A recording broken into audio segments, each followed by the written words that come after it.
अस्सलाम वालेकुम। 10th class chapter number 4 जो केमिस्ट्री का है उसका आज हम लोग आखिरी लेक्चर जो है वो डिस्कस करेंगे। जिसका नाम है यूजेस ऑफ एस्टिलीन।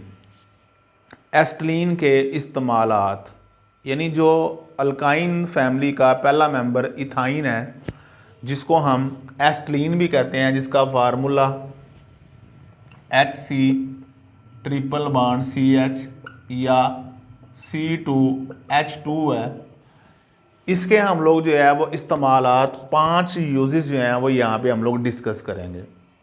सबसे पहला जो इस्तेमाल है बेटा वो है acetylene is used to produce oxy acetylene flame, यानी जब हम लोग एस्टिलीन को ऑक्सीजन के साथ मिलाकर जलाते हैं तो जो फ्लेम बनता है उस फ्लेम को बोलते हैं ऑक्सी एस्टिलीन फ्लेम। ऑक्सी एस्टिलीन नाम ही काफ़ी है कि ऑक्सीजन और एस्टिलीन दोनों का मिक्सचर, इन दोनों गैसों को, ऑक्सीजन को और एस्टिलीन को, दोनों को मिक्स करके जब जलाया जाता है तो वो जो फ्लेम बनता है, शोला बनता है आग का, उसको बोलते हैं ऑक्सी एस्टिलीन फ्लेम। अब जब ये रिएक्शन होता है दोनों गैसों के जलने से तो ये एक हाईली एक्सोथर्मिक रिएक्शन है, यानी इसके दौरान जो है वो बहुत ज़्यादा हीट पैदा होती है और उसको हम इस्तेमाल करते हैं वेल्डिंग पर्पस में, यानी मेटल्स को वेल्ड करने के लिए, मेटल्स को जोड़ने के लिए। जब आप इतना हाई टेम्परेचर के फ्लेम शोले को उस मेटल के ऊपर लगाएंगे तो ज़री बात इतनी हीट की वजह से वो मेटल जो होती है वो सॉफ्ट हो जाती हैं। हम इसकी मदद से फिर हम मेटल्स को जोड़ भी सकते हैं, मोड़ भी सकते हैं, तोड़ भी सकते हैं।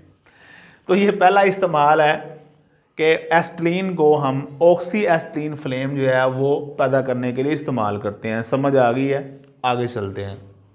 एस्टिलीन को हम यूज़ करते हैं टू प्रिपेयर अदर केमिकल्स, यानी एस्टिलीन को इस्तेमाल करके हम मुख्तलिफ केमिकल जो हैं वो तैयार करवाते हैं, जैसा कि अल्कोहल्स, एस्टल्डिहाइड्स, एसिड्स वगैरह। जैसे पिछले लेक्चर में हमने ऑक्सैलिक एसिड जो है वो हमने बनाया था KMnO4 के साथ रिएक्शन करवाकर।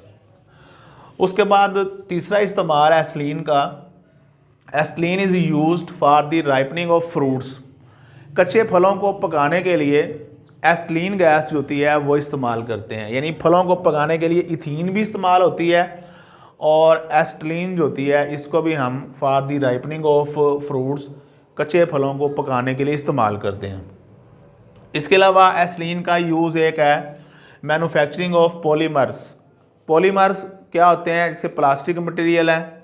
पॉलीमर की वैसे डेफिनेशन बेटा ये होती है कि जब सैकड़ों हज़ारों छोटे छोटे यूनिट्स मिलकर एक बड़ा स्ट्रक्चर बना दें तो हम उस बड़े स्ट्रक्चर को क्या बोलते हैं? पॉलीमर। जैसे PVC, पॉलीविनाइल क्लोराइड प्लास्टिक है, PVC पाइप भी आपने सुने होंगे, पॉलीविनाइल एसीटेट, और इसके अलावा एक सिंथेटिक रबड़। सिंथेटिक रबड़ क्या होती है? मसनूई रबड़।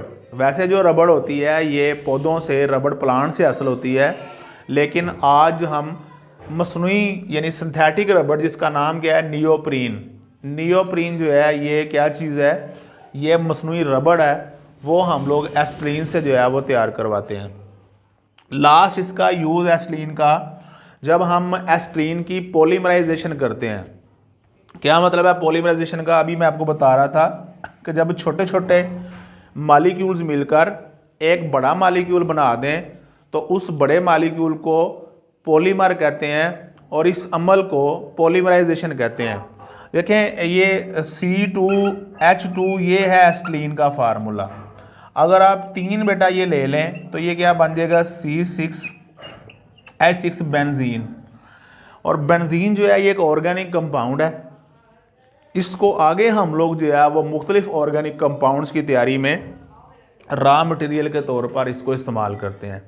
यानी एस्टिलीन को इस्तेमाल करके बेंजीन बनाई जाती है और बेंजीन जो है वो आगे इस्तेमाल होती है मुख्तलिफ ऑर्गेनिक कंपाउंड्स की तैयारी में।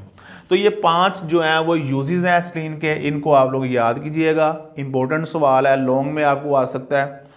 और आखिर में चैनल को सब्सक्राइब करें, अपने फ्रेंड्स के साथ शेयर करें। ओके, अल्लाह हाफिज़।